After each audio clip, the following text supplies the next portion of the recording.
Hello and welcome back to DanceRanch.net. Our next pattern in West Coast Swing is going to be a variation called the outside underarm turn. Now this may be similar to a spin, which is a little faster, but it all depends on the music, the speed, and how you lead it, guys. I mean, we want to make sure that we're leading well, but ladies, you got to also be sure that you're following this last part of the whip on any type of whip because you're not sure exactly what type of variation he's going to lead. But this is an outside underarm turn, not a pass, but a turn.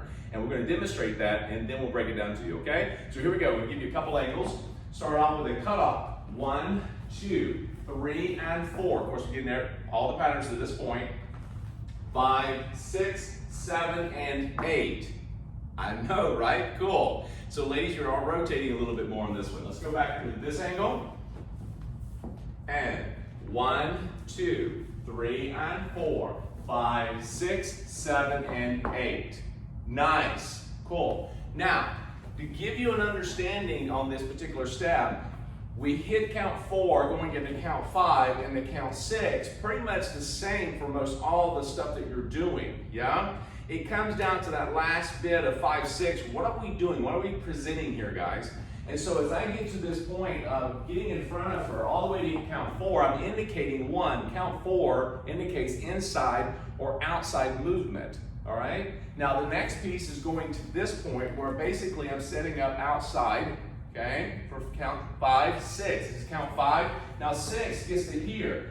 Now, unlike the other patterns that we've done previously, we're a little softer. This is going to go around her head. So you got to be sure you're looking at the top of her head and going to go around counterclockwise and make sure that you tell her through the lead, not harsh, that you want her to over rotate all the way around. Okay. So she's got to count 6. Now she's going to go 7 and 8. Now, notice what I just did there.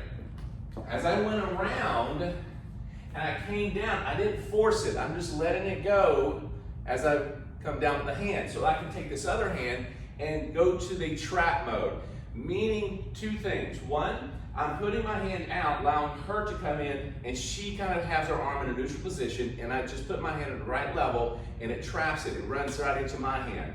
The other thing is what I call fox and a hound. Meaning that when she comes through, I'm chasing the hand and I'm going to go behind it and grab her hand or wrist. Now, this is a little bit more difficult because ladies are rotating away from you. You have to be timing that just right. And you don't want to clasp it or grab it where you kind of hurt her. You just want to kind of go behind and you want to take hold of her hand. Now, that is very doable, but I just find sometimes when you're actually trying to implement this, it's easier to set the trap when her come in and connect with you. Okay? Now, we'll show you what to do to get back into a regular position from that point, but let's do that one more time, okay?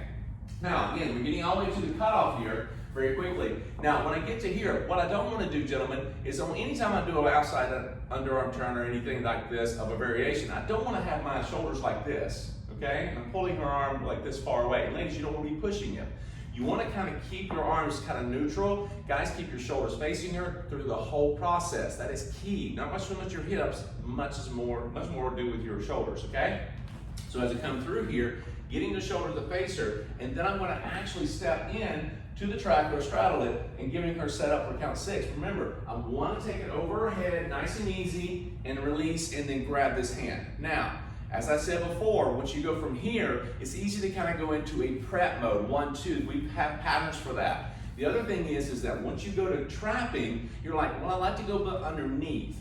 Great. So what you want to do is you want to go right, then switch over as you go back to the left. I know that's kind of, different for you guys, but notice that when I do this, at this point, you should be able to start handling your leads to where you can say, all right, I need to switch. So you go right, left. It's just going over her hand and switching. You're going to start feeling this. And remember, dancing is about connection and feeling, okay? Ladies, when he does this, doesn't mean that you want to assist and move around and try to help him out. Help him. Yeah, don't help him. He's trying to work around your hand. It's better for you to keep neutral and allow him to work around. And don't keep your fingers open either, because that's where things get a little bit hairy, because he's grabbing hold of your fingers, not your hand and your wrist. Cool? Let's take it from a different angle. So one more time from this angle. And again, ladies, you're rolling out. When you roll out, you're basically just kind of rotating a little bit more of a 3/4 turn. That's about it, okay? So as we go through, 1, 2, 3, and 4, 5, 6, 7, and 8, I'm trapping the hand. 1, I switch.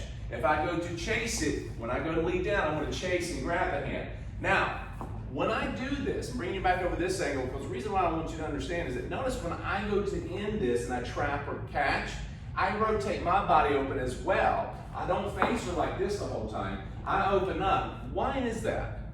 Because I want to rotate to influence her to rotate herself open more. Now, why is this important?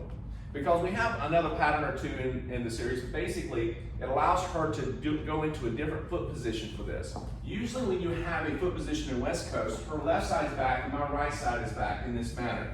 This is very common. This other way is opening up her right side.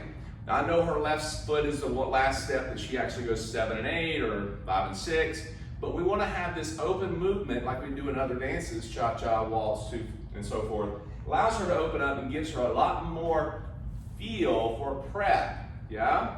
And it's a great component to have in your West Coast swing. And just a different look. Different look, absolutely, absolutely. So go through this pattern. Again, it's an outside underarm turn. It's a great one to have. You can come right off of this and go into a left side pass variation, which is fantastic. So go back, rewind this as much as you need to, get it down, and come back for the next pattern.